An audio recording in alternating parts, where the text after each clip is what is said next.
জি, আসসালামু আলাইকুম প্রিয় সাংবাদিক ভাইয়েরা। আজকে সকালবেলায় আমরা প্রচারণা করেছি, ব্যাপক সাড়া পেয়েছি। আমাদের যারা জেনজি এবং যারা আমাদের উইমেন, তারা আমাদেরকে ব্যাপকভাবে সাপলাখালিতে তারা দেশটা একটি নতুন পরিবর্তনের স্বপ্ন দেখে আগামী 12 তারিখে তারা রায় দিবেন। আমরা এরপরে আজকে এখানে রেলওয়ের এখানে মসজিদে আসলাম, নামাজ পড়লাম, মুসলিম এবং এরপরে আপনাদের সামনে তো ঢাকা আটকে আমরা একটা চাকরি বান্ধব যারা এখানে অনেক সরকারি আছে ওনাদের বাসস্থান এবং ওনাদের রয়েছে, যাতে ঢাকা আটে যে কোনো সরকারি চাকরিজীবী নিরাপদে থাকতে পারে, নিজের ফ্যামিলি নিজে এবং সবাই নিশ্চিত করবে ইনশাল্লাহ। এবং আপনারা দেখেছেন যে গতকালকে আপনারা ঘটেছে যে একটা প্রাণীকে হলো লাথি দেওয়া হয়েছে একটা প্রচারণার কাজে। আমরা বলবো যে ঢাকা আটকে আমরা সকল প্রাণীর জন্য একটা বানাবো, আমরা একটা কমপ্লেক্স বা বিল্ডিং বানাবো যেখানে যারা পেট লাভার তারা সেখানে রেখে যেতে পারবে এবং সেখানে আমরা তাদের খাদ্য বাসস্থান সবকিছু নিশ্চিত করব।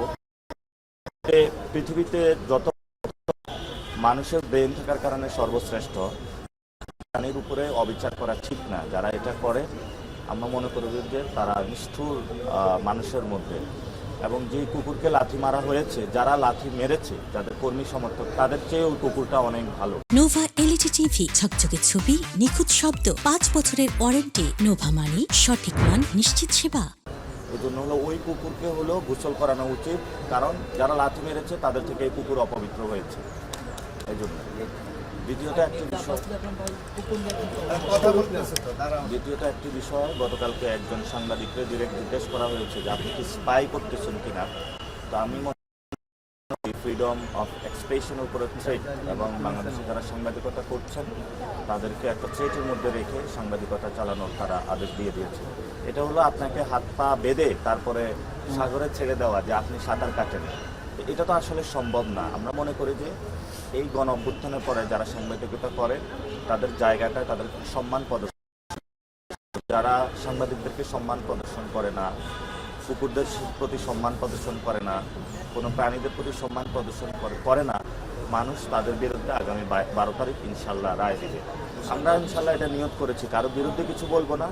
আমরা যত জায়গায় ঢাকা আটে কুকুর রয়েছে ভ্যাকসিনেশনের মাধ্যমে এবং যারা পেট লাভার রয়েছে, ধরেন পশু পাখি লালন পালন করে এবং কাটাবনে দেখেন একটা মার্কেট রয়েছে পশু প্রাণী, আমরা সেটাকে আরও উন্নত করব যাতে আমরা একটা প্রাণী অ্যানিম্যাল ফ্রেন্ডলি একটা ঢাকা আজ গঠন করতে পারি ইনশাআল্লাহ।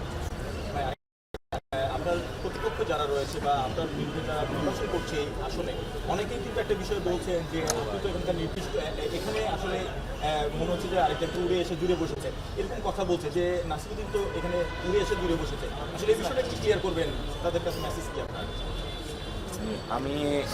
আমি তো এই পাশে পড়াশোনা করেছি, দীর্ঘ 6-7 বছর ছিলাম, গলিগুলো সবগুলো আমার জানা আছে। তো আমি নির্বাচনে যেদিন আমি নমিনেশন জমা দিবে এর আগে আমি কিন্তু উত্তরার ভোটার, তা আমি সেখানের জন্য সব কাগজপত্র গুছিয়েছিলাম। পরে সবাই বললো ওসমান হাদি ভাইয়ের হত্যাকাণ্ডের পরে এটা খুবই চ্যালেঞ্জিং জোন, একটা সন্ত্রাসের অভয়ারণ্য, এটাকে তোমার দায়িত্ব নিতে হবে। তো আমিও সেখানে চিন্তা ভাবনা করে দেখেছি এবং পরবর্তীতে রাতেই আমি নমিনেশন পরের দিন জমা দিয়েছি, আলহামদুলিল্লাহ অ্যাকসেপ্টেড হয়েছে। এবং পুরো বিশ্বেই বারাক ওবামার অ্যানসেস্টর অন্য দেশ থেকে, তারপরে হলো জোহরান মামদানি রিসেন্টলি নিউ ইয়র্কের মেয়র হয়েছেন, তো তাকেও এই কথা বলেছি। সিয়াল এই ধরনের মহল্লার সন্ত্রাসী বা যারা নিজেদেরকে জাহির করেন, এগুলো বর্তমান যুগে সেটা ভেঙে গিয়েছে। আর আপনি যদি বলেন যে যদি ঢাকা আমাদের আগে হলো 5টি থানা আছে, 5টা থানাতে শুধু বাড়িওয়ালা কি একজন, জন্ম কি একজনেরও হয়েছে? একজনের তো হয় না, অনেকেই জন্মগ্রহণ করেছে। তাহলে তো ধানের শীষটা ভালো মানুষকে দেওয়া উচিত ছিল, কোনো সন্ত্রাসীকে দেওয়া উচিত ছিল না। এবং একজন বলেছেন মহল্লার ছেলে তার অনেকেই ছিল, আব্বাস উদ্দিন অর্থ আব্বাসকে দেওয়ার কি ছিল? আরেকটা বিষয় হলো উইকিপিডিয়াতে দেখবেন যে আপনারা কিশোরগঞ্জ লেখা, এই ধরনের কুতর্ক বিতর্ক মানে ওল্ড পলিটিক্স যেটা আর একদম ন্যাস্টি পলিটিক্স তারা করছে আর। তা আমি এটা উত্তর দিয়েছি, আমি বলেছি একদম প্রস্তাবকারী সমর্থনকারী থাকলেই যে কোনো জায়গায় প্রতিদ্বন্দ্বিতা করা যায়। আর যারা এই কথাটা বলছে, আমিও যেখানে জন্মগ্রহণ করেছি চাঁদপুরে তাদেরকে স্বাগতম ইলেকশন করার জন্য, সমস্যা নাই। আমাদের পুরো বাংলাদেশে আমরা একটা নতুন পরিবর্তনের মধ্যে দিয়ে গিয়েছে।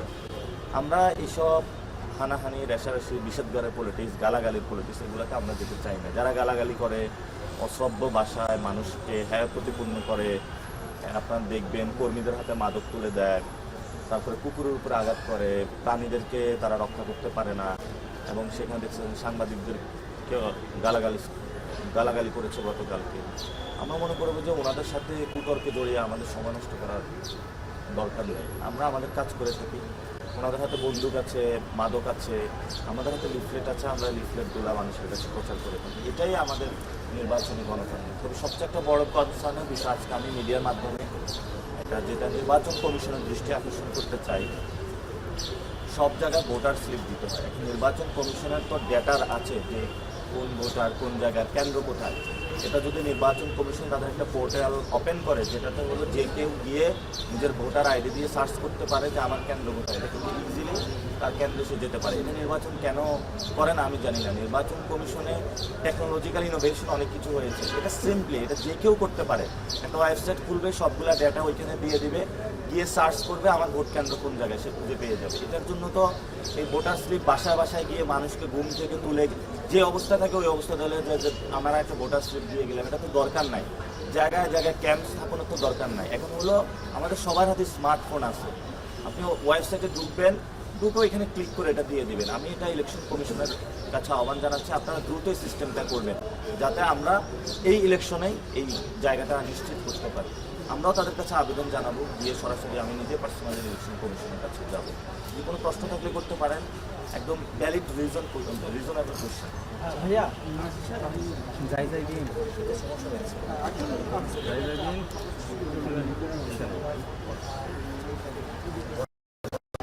চাই ইতিমধ্যে আমরা দেখেছি সামাজিক মাধ্যম সব কিছু মিলে আপনাদের ঢাকা আকাশন নিয়ে নানান ধরনের মিল ফান তৈরি হচ্ছে, মানে আপনাকে এবং আপনার সাথে গেম তৈরি হয়েছে, নানান ধরনের গেম তৈরি হয়েছে।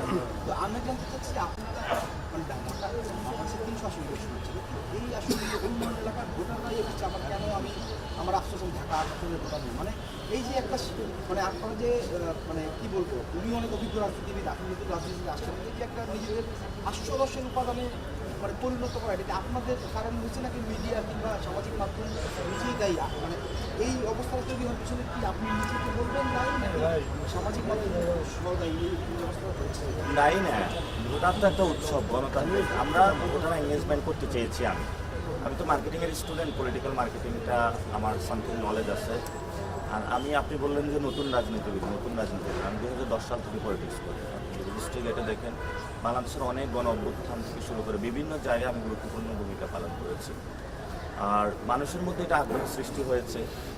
আমাদের জায়গাটা হলো অন্য কোনো জায়গায় কিন্তু এত বড় সন্ত্রাস নাই, এত বড় চাঁদাবাজ নাই, এত বড় দুর্নীতিবাজ নাই। ঢাকা ছাড়া কোথাও অন্য জায়গা নেই। আর ঢাকাটা একদিকে হলো পাহাড় সময় একটা সন্ত্রাস দুর্নীতিবাজ, আর একটা হলো আমি লিলিপুট একটা মানুষ আছে যার আমার কাছে টাকা নাই, পয়সা নাই, যে আমাকে পিষে ফেলতে চায়। এটা জালেম মুসলিমের লড়াই। ফলত এটা সবার প্রতি দেখেছে যে একটা সন্ত্রাস, যার কোনো টাকার অভাব নাই, অস্ত্রের অভাব নাই, চান্দার টাকার অভাব নাই, সন্ত্রাস সব কিছু আছে, সে একটা ছেলেকে প্রতিনিয়ত গালাগালি করে যাচ্ছে, অ্যাটাক করে যাচ্ছে। তো মানুষ আমার প্রতি দেখেছে যে একটা ছেলে প্রচার করে যাচ্ছে এবং এই ছেলেটা সৎ, সেই জায়গা থেকে আলোচনাটা উঠেছে। এবং উনি তো জেএনজিদেরকে খেপিয়েছেন। জেএনজিদেরকে যখন খেপানো হয়, জেএনজিদের কিন্তু অনেক টেকনিক আছে, যেটা তারা গণ অভ্যুত্থানে অ্যাপ্লাই করেছিল। তো তারা এখন এটা অ্যাপ্লাই করা শুরু করেছে।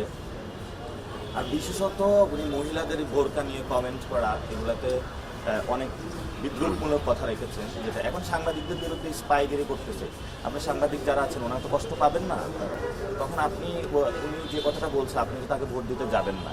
এখন এখানে অনেক পশুপ্রেমী রয়েছে। এটা তো আবু হুরায়রা, বিড়ালের বাপ, যিনি একজন আবু হুরায়রা সাহাবী ছিলেন, উনিও বিড়াল পালন করেছেন এবং কখনো কখনো আঘাত করেন নাই। কুকুরকে কিভাবে লাথি মারতে পারে? এজন্য আমি ওই কুকুরটা যদি কোথায় আছে, আমি এটা পাইলে ওই কুকুরটাকে মানে গোসল করাইতাম। এই জন্যই যারাই কুকুরকে লাথি মেরেছে ওরা অপবিত্র, কুকুর পবিত্র। যেটা করতে চাচ্ছিলাম যে এইরকম আমি টাইপের একটা আমি একটু ফান হিউমার এঙ্গেজমেন্ট করতে চেয়েছি, কারণ এখন তো নতুন প্রজন্মের ভোটার, তাদের কাছে পলিটিক্যাল ক্যাম্পেইনকে একটু ডিফারেন্ট ট্রাইতে করতে হয়, এবং আমি সেই জায়গাতে নিয়ে গিয়েছি যাতে হলো এখানে একটা মানে কথার মধ্যেই থাকে, ফিল্ডে আমি কোনো সন্ত্রাসী অ্যাক্টিভিটিস যারা করে ওইখানে যাতে না করায়, এবং সবাইকে এটার মধ্যে নিয়ে এসেছি। পুরো বাংলাদেশে আমরা চেয়েছিলাম যে একটা ইলেকশন রাইট দেওয়ার জন্য, সেই জায়গাটা আমি বলেছি। আর আমাদের তো বাচ্চা নাতি অনেক বলে ট্রিট করেছে, যেটা অনেকে ফান পেয়েছে। সরাসরি কোনো হুমকি আপনাকে পেয়েছেন, আপনার কিংবা পেয়েছেন আপনি মানলই তো আমাদের, মানে প্রার্থীর পক্ষ থেকে সরাসরি কোনো থ্রেট পেয়েছেন কিনা? ওই যে বলে যে বাসায় আসো বিরিয়ানি খাওয়াবো, ওইটা বলে যদি গুম করে ফেলে বুঝেন না, মানে ওনাদের তো সিস্টেম অনেকগুলা। ওই যে আমাদের যখন আন্দোলন করতেছিলাম, তো বিভিন্ন জায়গা বলছিল গণভবনে একটু আসো, তোমাদেরকে রাস্তা করাবো। ওই সময় আমাদেরকে হ্যাঁ ডিবি হারুন দেখেন না ভাত খাওয়াইছে, এটা মানুষের সামনে দিছে। পরে উনি আমার বিরিয়ানি খাওয়াইতে নিয়ে বিরিয়ানি খাওয়াবে, এটা ছবি দিবে, আর ভিতরে যে আমার কেলাবে। আমার ওই কেলানি খাওয়ার তো দরকার নেই, গুম করে ফেলে আমার টেরা পাওয়া যাবে না। যে এরশাদ শিকদার নাকি কারো গুম করে হইলো মাগুর মাছকে খাওয়াইবে, এখন ওনার ওইখানে আল্লাহ জানে কোন মাছ আছে, পরে খাওয়াই ফেলা। আমার দরকার নাই তো এরকম রিস্কে পড়ার। নাসির ভাই, এই যে নির্বাচনে গণঅভ্যুত্থানে আপনারাই তো গণঅভ্যুত্থানে জয়ী, মানে বিএনপি, এনসিপি বা জামাত সবাই তো গণঅভ্যুত্থানের শক্তি। তো এই মুহূর্তে নির্বাচনকে ঘিরে যে বিরোধ তৈরি হচ্ছে, এটা কি আসলে কাম্য কি? কার সাথে হচ্ছে? মানে অপোনেন্টের সাথে, মানে উভয় পক্ষকেই বলছি। আর গণ অভ্যুত্থানের পরে তো কোনো সন্ত্রাসী নমিনেশন পাওয়ারই কথা না, এই সন্ত্রাসীকে নিয়েই তো এটা আপনারা চাঁদাবাজি তো গণঅভ্যুত্থান নমিনেশন করেছেন। পাওয়ার কথা না, এবং দ্বৈত নাগরিকত্ব নমিনেশন পাওয়ার কথা না। আমাদের সাথে তো বিএনপির সাথে ঝামেলা হচ্ছে না। এখানে যারা বিএনপি আছে, আমি তো বলছি আমার সাথে এসে জয়েন করুক, আমি তাদের সাথে, আমি সন্ত্রাস চাঁদাবাজ দুর্নীতিবাজের সাথে তো কম্প্রোমাইজ করবো না। এটা গণঅভ্যুত্থানের স্পিরিটের সাথে যায় না। এটা নমিনেশন যিনি দিয়েছেন, আমি ওনাকে রিকোয়েস্ট করবো নেক্সট টাইম এমন করবেন না। ফলত যারা এই ফ্রেমটা, এটা হলো মানে পুরাতন ফেসিলিটি সিস্টেম, নতুন বন্দোবস্তের লড়াই। এটা হলো জালেম মুসলিমের লড়াই। আর এটা সন্ত্রাস চাঁদাবাজ যারা দুর্নীতিবাজ রয়েছে তাদের সাথে যারা সমাজের জনগণের একটি লড়াই। ঠিক আছে, ভালো থাকবেন। আসসালামু আলাইকুম।